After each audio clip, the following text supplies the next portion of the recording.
हाय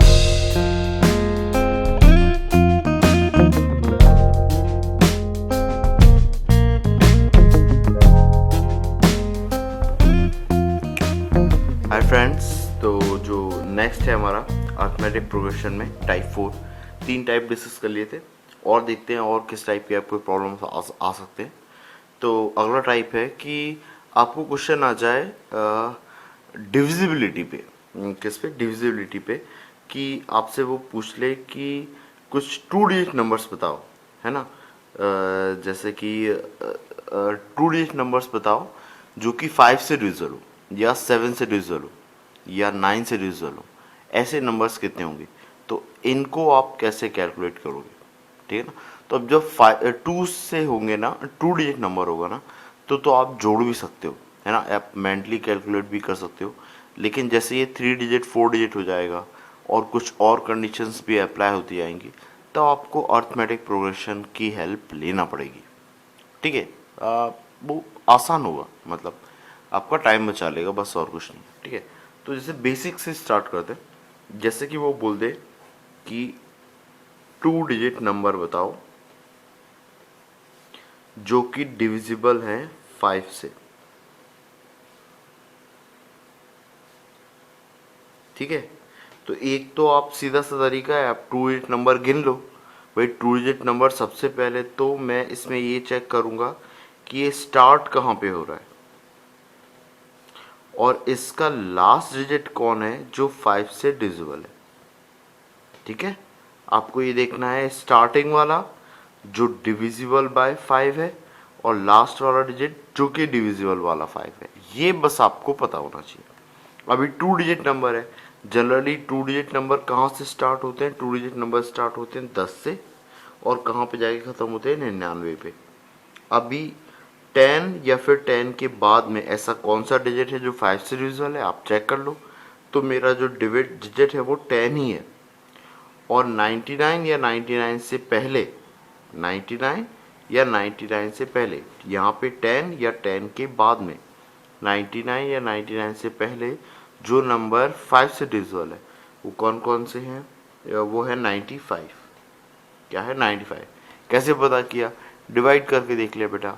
99 को मैंने 5 से डिवाइड किया, है ना। अब ये 5 से डिवाइड करो, ये कितनी बार जा रहा है? 1 बार, है ना। और फिर उसके बाद में कितना? 4 बच रहा है, तो यह है 49।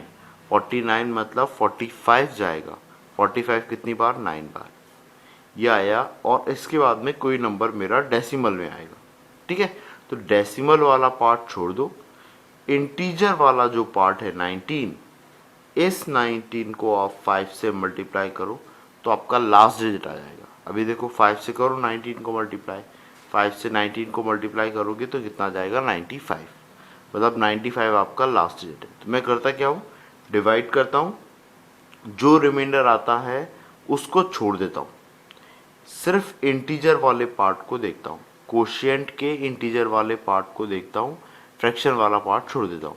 इंटीजर वाले पार्ट को 5 से मल्टीप्लाई करूँगा तो मेरा लास्ट नंबर आ जाएगा, है ना। ठीक है। तो अभी फर्स्ट डिजिट पता है, लास्ट डिजिट पता है, मेरे को नंबर ऑफ टर्म्स मिल जाएंगी। मेरे को नंबर ही तो बताना है ना, कितने 2 डिजिट नंबर होंगे, है ना। तो ए एन कितना होता है? ए एन होता है a plus n minus 1 into d, ऐसा। तो अभी ए एन क्या है? ए एन है लास्ट डिजिट, दैट इज 95, है ना। और उसके बाद ए कितना है? 10 plus n minus one, n minus one, n तो पता नहीं है। डी कितना है? कॉमन डिफरेंस, कॉमन डिफरेंस कहाँ गया? कॉमन डिफरेंस है 5। तो ये 95 माइनस 10 कितना? 85, sorry 85 equal to n minus one into 5। 5 से इसको कैलकुलेट करो, ये 17 टाइम्स आएगा एन माइनस वन। एन कितने हो गए? 18। आपके 18 ऐसे नंबर्स हैं, 18 नंबर्स हैं जो कि आपके किससे डिविजिबल है? 5 से डिविजिबल है और 2 डिजिट नंबर है। ठीक है। अभी इसी को थोड़ा सा डिफिकल्ट कर देते हैं, है ना। जैसे कि वो बोल दे कि आपके 3 डिजिट नंबर्स हैं, है ना, और वो ऑड है। वो क्या है? 3 डिजिट नंबर्स हैं, नंबर ऑड होना चाहिए और डिविजिबल बाय 11 होना चाहिए, डिविजिबल बाय 11, है ना। तो कैसे करोगे? सबसे पहले तो आप चेक करोगे 3 डिजिट नंबर स्टार्ट कहाँ से होते हैं और ख़त्म कहाँ पे होते हैं। स्टार्ट होते हैं 100 से, ख़त्म होते हैं 999, ठीक है। अब मेरे को एक ऐसा नंबर देखना है जो 100 के बाद में क्या हो, ऑड नंबर हो और 11 से डिविजिबल हो, ठीक है। तो आप देखो 99 जो होता है मेरा वो किससे होता है, 11 से डिविजिबल होता है। तो 99 के बाद वाला अगला नंबर क्या होगा, 110, ये 11 से डिविजिबल होगा, पर ये इवन है, इवन तो नहीं चाहिए मेरे को। तो अगला नंबर 110 के बाद में इसमें और 11 जोड़ोगे तो ये कितना आ जाएगा, 121। मतलब आपको स्टार्टिंग नंबर मिल गया, स्टार्टिंग नंबर आपको मिला 121। अब एंडिंग नंबर देखना है, तो एंडिंग नंबर में क्या है, इस नंबर को 999 को 11 से डिवाइड किया, 11 से डिवाइड करने पे ये 990 ये कितनी बार जा रहा है, ये जा रहा है 9 बार, है ना। और कुछ रिमाइंडर नहीं बच रहा है, और फिर क्या बच रहा है, 9 बच रहा है, तो यह जाएगा 90 टाइम्स, है ना। कितनी बार, 90 टाइम्स। और फिर डेसिमल में कोई आपका नंबर आएगा, तो डेसिमल वाला टर्म छोड़ दो, 90 टाइम्स 11 से जाएगा, ठीक है। तो 90 इंटू 11 किया मैंने, तो ये कितना आया, 990। ये मेरा लास्ट नंबर होगा, ठीक है। लास्ट नंबर निकालने का प्रोसीजर होपफुली आपको समझ में आ गया हो, ठीक है। इसके बाद में 990 हुआ, अब ये इवन है, मेरे को तो और चाहिए, तो 11 और घटा दूंगा, 11 और पहले चले चलो, तो ये कितना हो जाएगा, 9, है ना। 10 में से 1 गया 9, और ये कितना 8 में से 1 गया तो 7, है ना। तो ये आया 979, ठीक है। तो ये मेरा लास्ट डिजिट होगा 979, है ना। 121 से स्टार्ट हो रहा है, 979 पे ख़त्म हो रहा है। अब मैं ये फॉर्मूला लगा दूंगा, a n equal to a plus n minus 1 into d, ठीक है। ए एन कितना है, 979 माइनस ये ए कितना 121 इक्वल टू एन माइनस 1। अब कॉमन डिफरेंस कितना आ रहा है ये ध्यान रखना, कॉमन डिफरेंस 11 नहीं आ रहा है, ये ध्यान रखना आप, कॉमन डिफरेंस 11 नहीं आ रहा है। क्यों 11 नहीं आ रहा है, आप ध्यान दो, 121 है, इसमें अगर आप 11 जोड़ लोगे ना तो नंबर इवन हो जाएगा, नंबर क्या हो जाएगा, इवन हो जाएगा। देखो आप 11 जोड़ो इसमें, ये कितना हो जाएगा 132, अगला नंबर हो जाएगा 132, पर ये इवन है, तो आप 11 जोड़ने वाला नंबर नहीं ले रहे हो, 132 के बाद फिर से जोड़ोगे तो कितना आ रहा है 143, है ना। तो आपने सिर्फ 11 नहीं, 2 बार 11 जोड़े, तो आपका कॉमन डिफरेंस जो आ रहा है वो कितने का आ रहा है, 22 का आ रहा है, 11 का नहीं आ रहा है। ये गलती आपसे हो सकती है, डेफिनेटली हो सकती है, ये गलती आपको नहीं करना है ना, ठीक है। तो कई बार ऐसा होता है, आपको लगता है सर ये टॉपिक तो समझ में आ रहा है, सर क्यों एक्सप्लेन कर रहे हो, बस छोटी छोटी चीज़ें होती हैं। मैंने देखा है क्लास में क्वेश्चन को, सिंपल क्वेश्चन को गलत करते हुए बच्चों को, बहुत सारे लोगों के आंसर्स गलत आते हैं सिर्फ क्योंकि स्किप कर देते हो आप छोटी छोटी चीज़ें, ठीक है। तो छोटी छोटी चीज़ें स्किप नहीं करना है, ठीक है। अभी आप इसको कैलकुलेट करो, 22 से डिवाइड करो और ये -1 उधर ले जाके प्लस करो, n की वैल्यू आ जाएगी, ठीक है। तो ये डिविजिबिलिटी वाली चीज़ है, और इसमें टिपिकल बन सकता है, आप इसमें AP इसी तरीके से फिगर आउट करो और ट्राई करना, ठीक है। अभी इसके बाद में अगला, हाँ अब अगला टाइप देखते हैं। अगला टाइप है मेरा 5th टाइप, उसमें क्या होगा, आपको 2 डिफरेंट APs गिवन होगी, 2 APs, ठीक है, अलग अलग है, डिफरेंट है, ठीक है, ध्यान रखना। ऑब्वियसली सेम नहीं होंगी, भाई सेम होगी तो 2 AP बोलने का सेंस क्या बनता है, वो एक ही बोलोगे ना आप उसको। अगर APs डिफरेंट है मतलब डेफिनेटली उनकी इनिशियल टर्म और कॉमन डिफरेंस अलग अलग है दोनों का, है ना। लेकिन वो बोल देगा कि इसमें नंबर ऑफ टर्म्स सेम है, नंबर ऑफ टर्म्स कैसी हैं, दोनों AP की सेम है ना। तो इसका मतलब क्या है, दोनों के लिए मैं जो n यूज करूंगा, n वो सेम n यूज ही करूँ, n यूज करूंगा, ठीक है। n number of terms same है, पर इनिशियल टर्म और कॉमन डिफरेंस अलग अलग होंगे। अब क्वेश्चन में क्या गिवन होगा? क्वेश्चन में गिवन होगा सम ऑफ टर्म्स का रेशो। क्या? सम ऑफ टर्म्स का रेशो, है ना। मतलब आपको जो भी सम होगा, पहली एपी का सम ऑफ टर्म्स, है ना, सम ऑफ टर्म्स 1 और सम ऑफ टर्म्स 2, इसका रेशो ये गिवन होगा, है ना। ये डिवाइड में इसलिए रख रखा है, रेशो है ये आपको क्या है? गिवन। और उसने नंबर ऑफ टर्म्स का रेशो पूछा होगा, नंबर ऑफ टर्म्स पहला और नंबर ऑफ टर्म्स दूसरा, ठीक है ना। ये उसने आपसे पूछा होगा, ये है क्वेश्चन मार्क। ये 1 और 2 समझ में आ रहा है, ये पहली एपी बता रहा है और ये दूसरी एपी बता रहा है। ये कैसे पता करोगे? ठीक है, तो अपन लिख लेते हैं सबसे पहले sum of terms. Sum of terms का जो फॉर्मूला होता है ये क्या होता है? ये होता है इस तरीके से, कैसा? n/2 2a1 plus n-1 d1,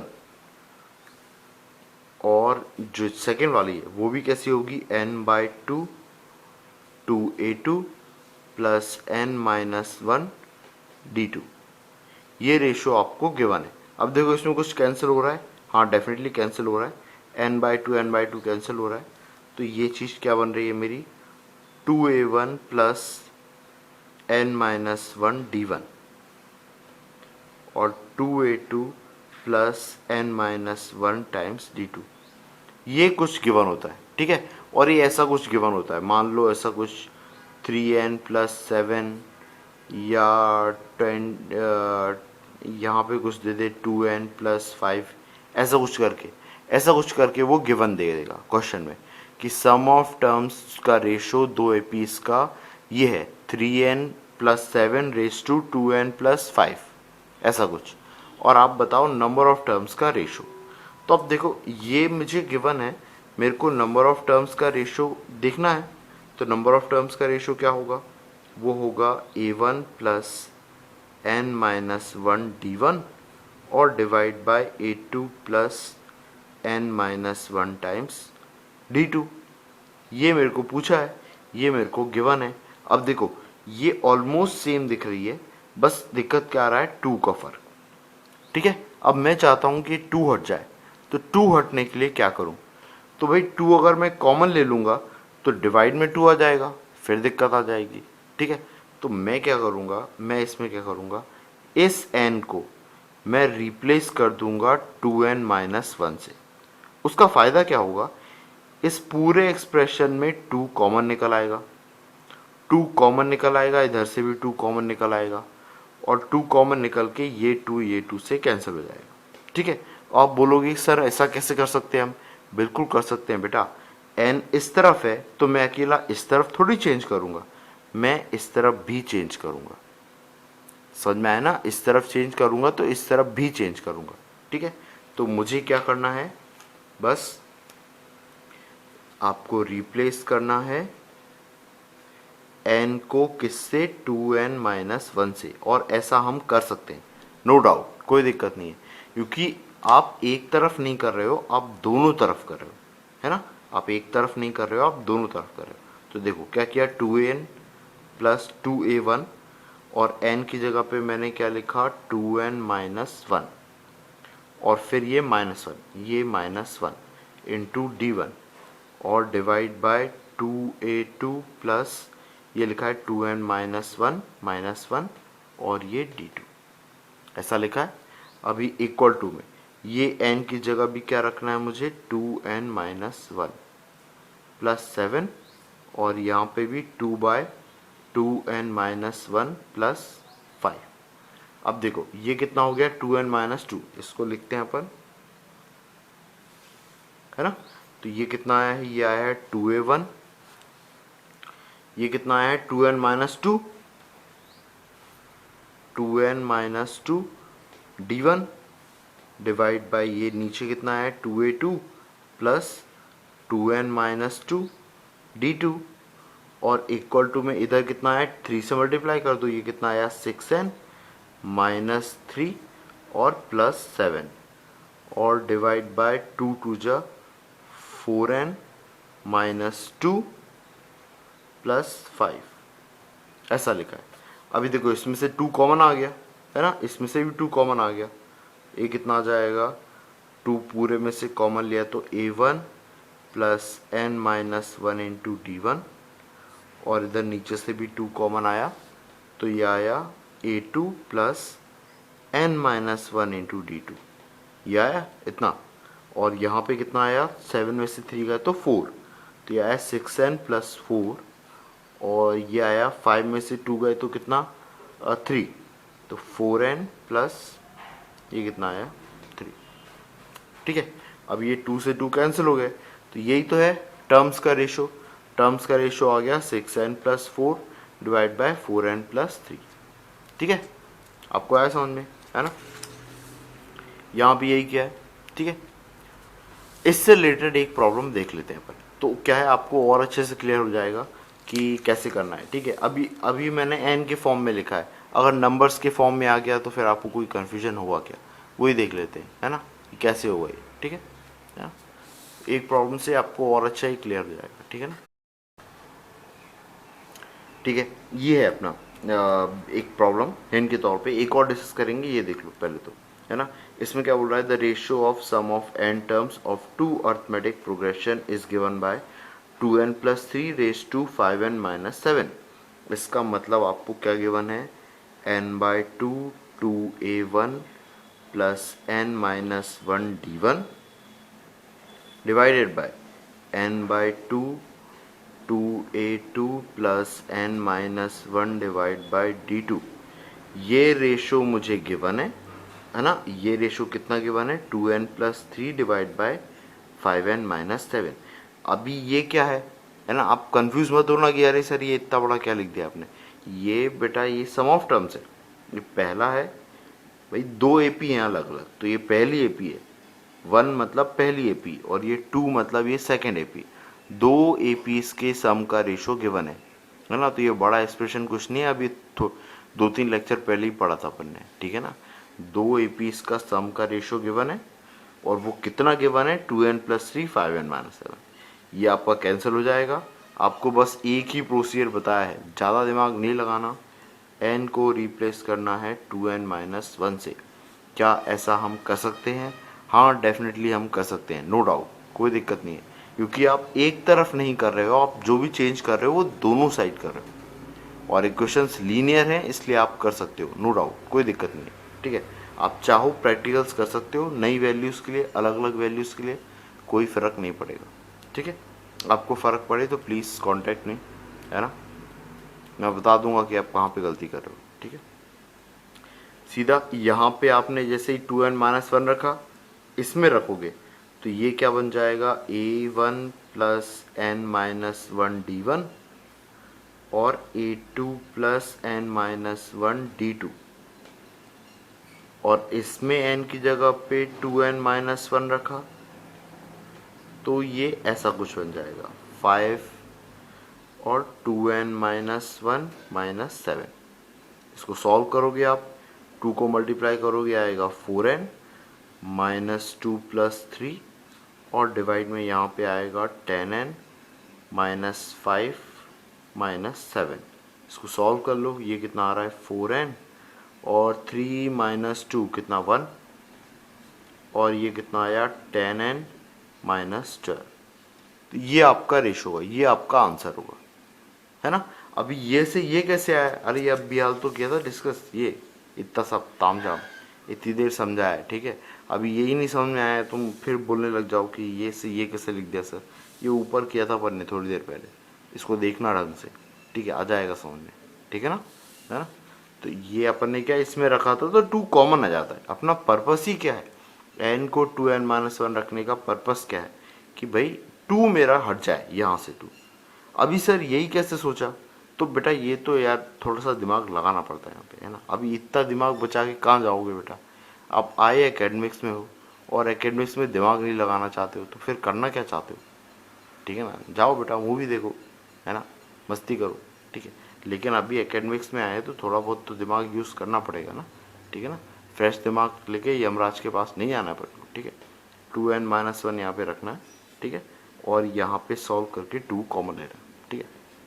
थोड़ा सा दिमाग को यूज़ करो, ठीक है। अब एक और देखते हैं अपन, इसी में ही थोड़ा सा और ट्विस्ट वाला एक बार और देखते हैं, ठीक है। एक हाँ, तो ये है मेरा अगला क्वेश्चन। अब देखो, इसमें उसने ratio of their nth term नहीं पूछा है, उसने पूछा है 10th टर्म। क्या पूछा है? 10th टर्म, है ना। बाकी क्वेश्चन ऑलमोस्ट सेम है, कुछ नंबर्स बस डिफरेंट दे रखे हैं, 2n+1 और 5n+3। बाकी आपका सब कुछ सेम है, ठीक है। तो अब इसको कैसे करेंगे? सेम तरीका है ना। अब बार बार लिखना पड़ रहा है मेरे को, पर ठीक है ना। 2a1 प्लस n-1 d1, है ना, n टर्म्स का, n/2 2a2 plus n-1 into d2, है ना। और इसका रेशियो आपको गिवन है 2n+1 डिवाइड बाय 5n+3, ये गिवन है। अब आपको क्या बोला है कि n को रिप्लेस करना होता है 2n-1 से, ठीक है। n क्या है? जौन सी टर्म आपसे पूछी गई है। लास्ट क्वेश्चन में आपसे nth टर्म ही पूछी गई थी। लास्ट टर्म में, सॉरी, आपसे nth टर्म ही पूछी गई थी, है ना। तो आपने n को रिप्लेस किया था 2n-1 से। अभी आपसे कौन सी टर्म पूछी गई हुई है? 10th term. कितनी? 10th। तो 10 को आप किससे रिप्लेस करोगे? n की जगह पे 10 रखो, तो 2 इंटू 10-1, तो ये कितना आ गया? 20-1 कितना? 19। तो सिंपल है, आप क्या करो, n की जगह पे क्या रख दो? 19 रख दो, तो आपका 10th टर्म का रेशो आ जाएगा, ठीक है। अभी देखो, 10th टर्म होती क्या है? 10th टर्म होती है a10 equal to a1 plus 10-1 into d1, मतलब कितना? a1 plus 9d1, same a2 plus 9d2, ऐसा आएगा। ये रेशो चाहिए। अब देखो जादू, इसको आपने ये कैंसिल कर दिया। आपको n को, मैं क्या बोल रहा हूँ कि n को 2n-1 से रिप्लेस करना है, आपको 10th टर्म निकालना है। तो आप n की वैल्यू क्या पुट करो? 19, है ना। 19 क्यों भाई? 10 को मैंने 2 इंटू 10-1 से रिप्लेस किया, मतलब 19 से। तो n की जगह पे आप 19 रखोगे, तो ये कितना जाएगा? 2a1 प्लस 19-1 d1 और divide by 2a2 plus 19-1 d2, ऐसा। और इक्वल टू, ये 19 यहाँ पे रखा, तो 2 into 19 plus 1 divide by 5 into 19 plus 3, ये, ठीक है। अभी इसको सॉल्व कर लो, तो ये कितना आ रहा है? 2a1 प्लस ये आ गया 18d1 और divide by 2a2 plus 18d2 equal to, यहाँ पे ये आया 38 प्लस 1 कितना? 39, और 5 इंटू 19, 19×5 95, 95 प्लस 3 98, है ना। यह 39/98। अभी देखो 2 यहाँ से कॉमन निकाल के कैंसिल हो जाएगा, तो ये कितना जाएगा? a1 प्लस 9d1 और divide bye a2 plus 9d2। ये देखो आ गया, 10th टर्म का रेशो आ गया, ठीक है ना। तो आपने क्या रिप्लेस किया 10th टर्म के लिए? 2 इंटू 10-1, दैट इज 19। अभी ऐसे ही वो बोल लेता 15th टर्म का रेशो निकालो, तो आप क्या करते? n की जगह पे 15 रखते, तो 2 इंटू 15 30-1 कितना? 29। तो n की जगह पे आप 29 सब्स्टिट्यूट करते। 15th टर्म निकालने के लिए n की जगह पे कितना रखते? 29, ठीक है। होपफुली आपको समझ में आया होगी, ठीक है ना। ये वाले ऐसे क्वेश्चन काफ़ी देखने को आपको मिलेंगे। आप कोई भी स्टडी मटेरियल यूज़ कर रहे हो, कोई भी बुक यूज़ कर रहे हो, इस टाइप के प्रॉब्लम्स मिलते हैं, ठीक है ना।